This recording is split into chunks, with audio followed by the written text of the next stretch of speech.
ಸದ್ಯಕ್ಕೆ ಜಿಬಿಎ ಚುನಾವಣೆ ನಡೆಯೋದಿಲ್ಲ. ರಾಜ್ಯ ಸರ್ಕಾರದ ಅರ್ಜಿಯನ್ನ ಸುಪ್ರೀಂ ಕೋರ್ಟ್ ಪುರಸ್ಕರಿಸಿದೆ. ಈಗ ರಾಜ್ಯ ಸರ್ಕಾರ ಜಿಬಿಎ ಚುನಾವಣೆಯನ್ನ ಮತ್ತೆ ಮುಂದೂಡಿಕೆ ಮಾಡಬೇಕು. ಆ ಗಡುವೇನು ಕೊಟ್ಟಿತ್ತು, ಆ ಗಡುವನ್ನ ಮತ್ತೆ ವಿಸ್ತರಣೆ ಮಾಡಬೇಕು ಅಂತ ಅರ್ಜಿ ಸಲ್ಲಿಕೆ ಮಾಡಿತ್ತು. ಈ ಅರ್ಜಿಯನ್ನ ಸುಪ್ರೀಂ ಕೋರ್ಟ್ ಈಗ ಪುರಸ್ಕರಿಸಿದೆ.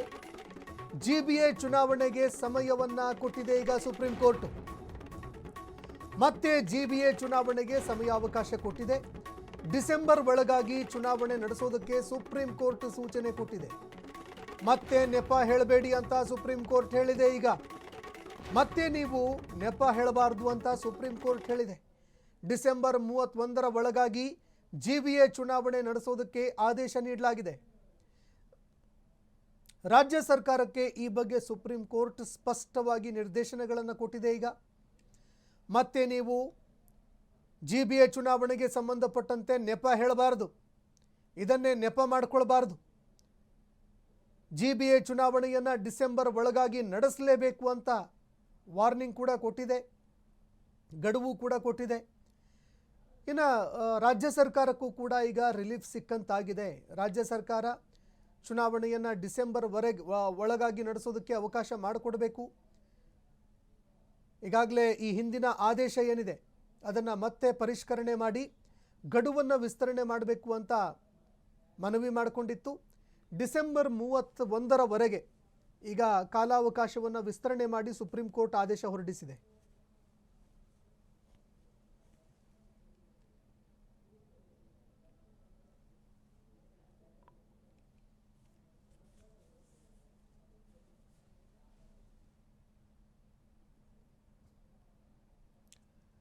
ಇನ್ನು ಸುಪ್ರೀಂ ಕೋರ್ಟು ಗಡುವು ಕೊಟ್ಟಿದೆ, ಆದೇಶ ಕೊಟ್ಟಿದೆ. ಹೀಗಾಗಿ ಜಿಬಿಎ ಚುನಾವಣೆ ನಡೆದೇ ಹೋಗುತ್ತೆ ಅಂತ ಜಿಬಿಎ ಚುನಾವಣೆಗಾಗಿ ಕಾಯ್ತಾ ಇರುವಂತಹ ಅನೇಕ ಕಾರ್ಪೊರೇಟರ್ಗಳು, ಮಾಜಿ ಕಾರ್ಪೊರೇಟರ್ಗಳು, ಹೀಗೆ ಕಾರ್ಪೊರೇಟ್ನ ಆಕಾಂಕ್ಷಿಗಳು ಎಲ್ಲರೂ ಕೂಡ ಅಂದ್ಕೊಂಡಿದ್ರು ಈ ಚುನಾವಣೆಯಲ್ಲಿ ಸ್ಪರ್ಧೆ ಮಾಡಬೇಕು, ನಾವು ಕೂಡ ಕಾರ್ಪೊರೇಟರ್ ಆಗ್ತೀವಿ ಅಂತ ಎಲ್ಲರೂ ಕೂಡ ಅಂದ್ಕೊಂಡಿದ್ರು ಸಾಕಷ್ಟು ಜನ. ಆದರೆ ಈಗ ಜಿಬಿಎ ಚುನಾವಣೆ ಮತ್ತೆ ಮುಂದೂಡಿಕೆ ಆಗಿದೆ.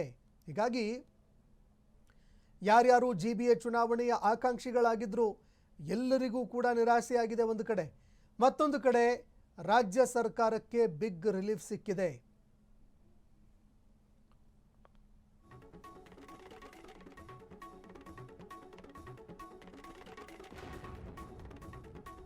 ಇನ್ನು ರಾಜ್ಯ ಸರ್ಕಾರ ಸುಪ್ರೀಂ ಕೋರ್ಟ್ಗೆ ಮತ್ತೆ ಅರ್ಜಿ ಸಲ್ಲಿಕೆ ಮಾಡಿತ್ತು.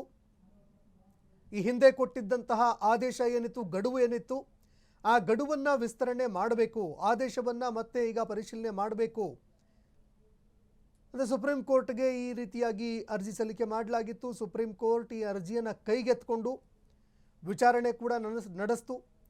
ಒಂದೆಡೆ SIR ನಡೀತಾ ಇದೆ, ಹೀಗಾಗಿ ಸಮಯಾವಕಾಶ ಕೂಡ ಬೇಕಾಗತ್ತೆ ಅಂತ ಚುನಾವಣಾ ಆಯೋಗ ಏನು SIR ನಡೆಸ್ತಾ ಇದೆ ಅದಕ್ಕೂ ಕೂಡ ಕಾಲಾವಕಾಶ ಮಾಡಿಕೊಟ್ಟು ಮತ್ತೊಂದು ಕಡೆ ರಾಜ್ಯ ಸರ್ಕಾರಕ್ಕೂ ಕೂಡ ರಿಲೀಫ್ ಕೊಟ್ಟಿದೆ.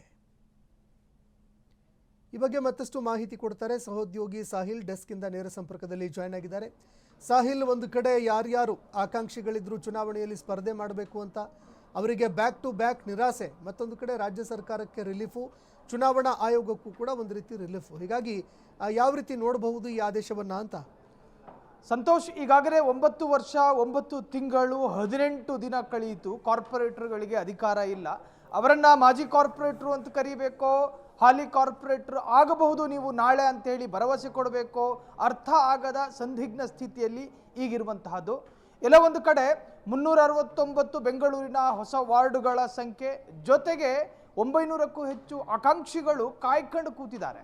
ಸೊ ಇಂತಹ ಸಂದರ್ಭದಲ್ಲಿ ಈ ಹಿಂದಿನ ಕೋರ್ಟ್ನ ಆದೇಶ ಏನಿತ್ತು, ಆಗಸ್ಟ್ ತಿಂಗಳಲ್ಲಿ ಏನೇ ಸವಾಲುಗಳಿದ್ದರೂ ನೀವು ಎಲೆಕ್ಷನ್ ಮುಗಿಸಬೇಕು ಎನ್ನುವಂಥ ಒಂದು ಆದೇಶ. ಇನ್ನು ಸರ್ಕಾರ ಆ ಸಂದರ್ಭದಲ್ಲೂ ಕೂಡ ಕೆಲ ಕಾರಣಗಳನ್ನು ಕೊಟ್ಟಿತ್ತು ಎಲೆಕ್ಷನ್ ನಡೆಸೋದಕ್ಕೆ. ನೋಡಿ, ವಿಪಕ್ಷದವರು ಅವತ್ತಿನ ದಿನ ಸರ್ಕಾರದ ಬೊಕ್ಕಸದಲ್ಲಿ ಒಂದು ನಯಾ ಪೈಸಾ ಇಲ್ಲ, ಎಲೆಕ್ಷನ್ ಮಾಡೋದಕ್ಕೆ ಹಣ ಇಲ್ಲ ಅಂತ ಹೇಳಿ ಕೋರ್ಟ್ ಮೊರೆ ಹೋಗಿದ್ದಾರೆ ಅನ್ನುವಂತಹ ಆರೋಪವನ್ನು ಹೊರಿಸ್ತಾ ಇತ್ತು. ಅದಾದ ನಂತರ ಎಲ್ಲ ಒಂದು ಕಡೆ ಆಗಸ್ಟ್ನಲ್ಲಿ ಎಲೆಕ್ಷನ್ನ ಎಲ್ಲ ಸಿದ್ಧತೆಗಳಾಗಬಹುದು ಎನ್ನುವಂತಹ ನಿರೀಕ್ಷಿತ ದೃಷ್ಟಿಯನ್ನು ಇಟ್ಟುಕೊಂಡಿದ್ದಂತಹ ಬೆಂಗಳೂರಿಗರಿಗೆ ಇದು ಮತ್ತೊಂದು ಆಘಾತ. ಎಲ್ಲ ಒಂದು ಕಡೆ ಮತ್ತೆ ಇದೇ ಸರ್ಕಾರ ಕೋರ್ಟ್ ಮೊರೆ ಹೋಗಿದೆ. ಈಗಾಗಲೇ SIR ಪ್ರಕ್ರಿಯೆ ರಾಜ್ಯದಲ್ಲಿ ನಡೀತಾ ಇದೆ. ಈಗಾಗಲೇ 13ಕ್ಕೂ ಹೆಚ್ಚು ಜಿಲ್ಲೆಗಳ SIR ಪ್ರಕ್ರಿಯೆಯೂ ಕೂಡ ಕಂಪ್ಲೀಟ್ ಆಗಿದೆ ಎನ್ನುವಂಥ ವರದಿ ಇದೆ. ಈ ಸಂದರ್ಭದಲ್ಲಿ ಎಲ್ಲ ಅಧಿಕಾರಿಗಳನ್ನು ನಿಯೋಜನೆ ಮಾಡಲಾಗಿದೆ. ಹಾಗಾಗಿ ನಮ್ಮಲ್ಲಿ ಎಲೆಕ್ಷನ್ ನಡೆಸೋದಕ್ಕೆ ಅಧಿಕಾರಿಗಳಿಲ್ಲ ಎನ್ನುವಂತಹ ಕಾರಣವನ್ನು ಕೋರ್ಟಿಗೆ ಕೊಟ್ಟಿರುವಂತಹದ್ದು. ಇನ್ನು ಕೋರ್ಟ್ ಕೂಡ ಇದನ್ನು ಅತ್ಯಂತ ಆರೋಗ್ಯಕರವಾಗಿ ನೀವು ಡಿಸೆಂಬರ್ ಒಳಗಾಗಿ ಎಲೆಕ್ಷನ್ ಮುಗಿಸ್ಲೇಬೇಕು, ಆಗ ಯಾವುದೇ ಸಕಾರಣ ಯಾವುದೇ ಅಕಾರಣ ನಡೆಯೋದಿಲ್ಲ, ನಿಮ್ಮ ಎಲ್ಲ ಕಾರಣಗಳನ್ನು ಬದಿಗಿಟ್ಟುಕೊಂಡು ಡಿಸೆಂಬರ್ ಒಳಗಾಗಿ ಎಲೆಕ್ಷನ್ ನಡೆಸಲೇಬೇಕು. ನೋಡಿ, ಡೆಮೋಕ್ರಸಿ ಸಿಸ್ಟಮ್ ಇರತಕ್ಕಂತಹ ಪ್ರಜಾಪ್ರಭುತ್ವ ವ್ಯವಸ್ಥೆ ಇರುವ ಭಾರತದಲ್ಲಿ ಯಾವುದೇ ಒಂದು ವಿಭಾಗ ಯಾವುದೇ ಒಂದು ವರ್ಗ ಸರ್ಕಾರಿ ವ್ಯಾಪ್ತಿಯಲ್ಲಿ ಅಧಿಕಾರವನ್ನು ಕಳೆದುಕೊಂಡು ಇರಕೂಡದು ಎನ್ನುವಂಥ ನಿಯಮಗಳಿದ್ದಾವೆ. ಅಂಥದ್ರಲ್ಲಿ 9.25 ವರ್ಷ ಕಳೆದರೂ ಕೂಡ ಕಾರ್ಪೊರೇಷನ್ ಎಲೆಕ್ಷನ್ ಆಗಲಿಲ್ಲ. ಸೊ ಈ ಬಾರಿ ಡಿಸೆಂಬರ್ ಒಳಗೆ ಆಗಲೇಬೇಕು ಎನ್ನುವಂತಹ ಕೋರ್ಟ್ನ ಆದೇಶವನ್ನು ಸರ್ಕಾರ ನಿಜಕ್ಕೂ ಪಾಲನೆ ಮಾಡುತ್ತಾ ಅಥವಾ ಮತ್ತೆ ಕೋರ್ಟ್ ಮೊರೆ ಹೋಗುವ ಸಾಧ್ಯತೆಗಳಿದ್ದಾವೆ. ಇವೆಲ್ಲವೂ ಕೂಡ ಮುಂದಿನ ದಿನಗಳಲ್ಲಿ ಗೊತ್ತಾಗಬೇಕಾಗಿದೆ. ಸಂತೋಷ್, ಧನ್ಯವಾದಗಳು ಸಾಹಿಲ್ ನಿಮ್ಮೆಲ್ಲ ಮಾಹಿತಿಗೆ.